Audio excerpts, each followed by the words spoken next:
My name is Chris Kelly, and I am the Chief Scientist at CSA Ocean Sciences for the NORI-D survey. Yeah, I'm Frank Johnson with CSA Ocean Sciences, and I'm the Operations Manager for this project. So the primary objective of this study is to look at the seasonality of water conditions within the NORI-D region. So what we do is we take samples at various times throughout the year, as well as collect mooring data throughout the year. We put out 3 large moorings into the area that will look at salinity, temperature, and other variable parameters. So what we want to do is before anything occurs within the block, before any mining occurs within the block, there has to be a full environmental impact assessment that occurs. And in order to inform that environmental impact assessment, we have to use the model, and we have to use the data collected to inform that model so that we can get a very good snapshot of what is in the area. So if we can get a better handle on the conditions of the area, then you can better determine any of the potential impacts that occur from that. And that's no easy feat, not at all. You know, the longest moorings are about 4,000 meters long, and the other ones are 500 meters and 32 meters, and they go really deep into the ocean. First, we collect water samples by use of a 24-position water sampling carousel. So that carousel has 24 bottles on it, and we send it down to about 4,200 meters to the bottom of the ocean and collect water at 16 depths as we go down. It takes about 2 hours to get down and 2 hours to get back up, so it takes a while to do that. And once it's on deck, we collect that water. We send a lot of it to an Analytical Laboratory, but then we process some of it on board to figure out some nutrient concentrations as well as total sediments within the water. We're also collecting a lot of the water quality parameters, CTD, DO, pH, redox. We're doing currents, we're doing upward and downward looking currents. Those are attached to the rosette as well, the carousel.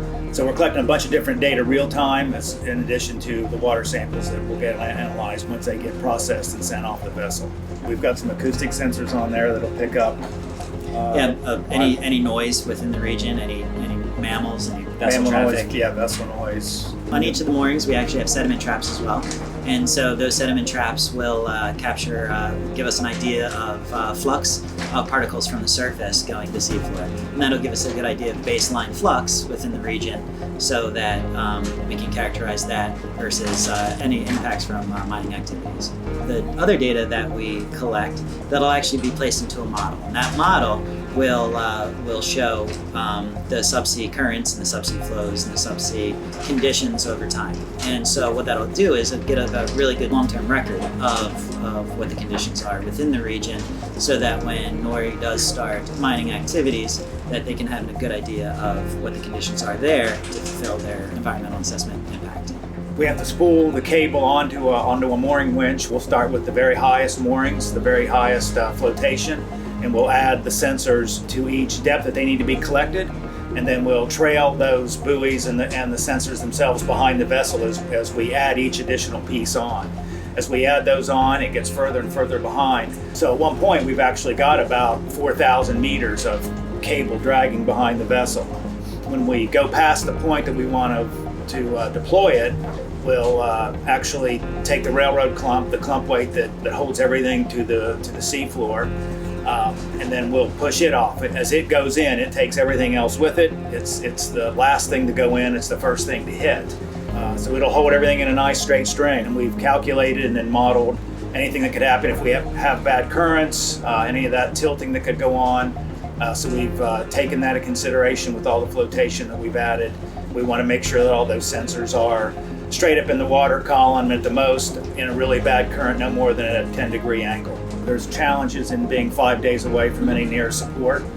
So we've got to make sure that we've got every I dotted and every T crossed. So I think we that's the challenge for us, to make sure we've got everything. It's always gratifying. It was a huge team effort for us to come out here and put all this together. We had a team of 7, so there's a lot of people to make sure that this went well. So for now, this part of the operation, I think, was basically just about flawless. We've been planning for this survey for about 6 months now. I've been working on this since April of 2019, and it's been almost my full-time job. So I think we've pretty much got every objective that we wanted to meet. We fulfilled that. Now all we have to do is make sure we get the data back. That'll be the next survey. But we've done everything we can to make sure that occurs.